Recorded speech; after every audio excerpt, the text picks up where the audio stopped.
Et donc on vous présente aujourd'hui l'atelier qu'on va animer cet après-midi autour de la pratique du chessboxing.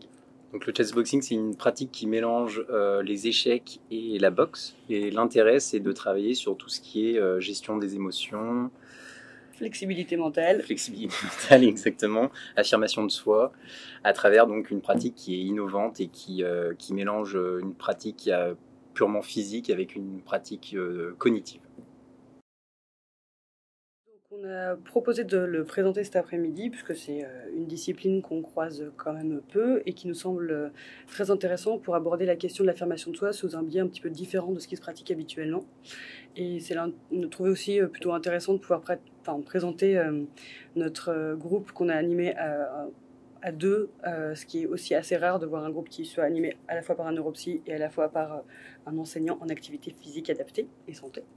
Donc l'idée, c'est de pouvoir éventuellement détailler le groupe, permettre aussi aux participants de faire un retour sur ce qu'ils ont vécu pendant ce groupe.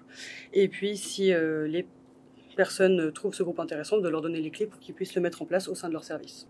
Donc l'idée de la présentation, c'est d'essayer de mettre un petit peu en pratique les personnes qui seront présentes sur l'atelier pour qu'ils puissent avoir une idée globale de ce qu'on peut ressentir dans la pratique. Ensuite, donc on a pu pratiquer le jeu d'échecs en alternance avec des combats de boxe pendant 1 minute avec 4 minutes de jeu d'échecs répétés 5 fois. Donc on a pu voir qu'il est compliqué de passer au round de boxe et ensuite à revenir sur les échecs. Ça demande de la concentration, de la mémoire. Il faut réguler son rythme cardiaque qui est assez haut après le round de boxe.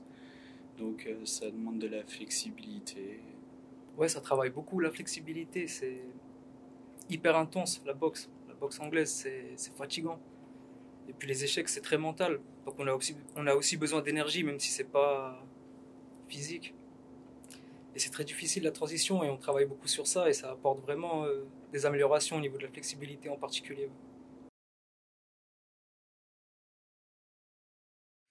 Nous, en termes de conseils, ce serait peut-être de proposer ce soin à des personnes qui sont déjà un petit peu avancées dans le parcours de réhabilitation.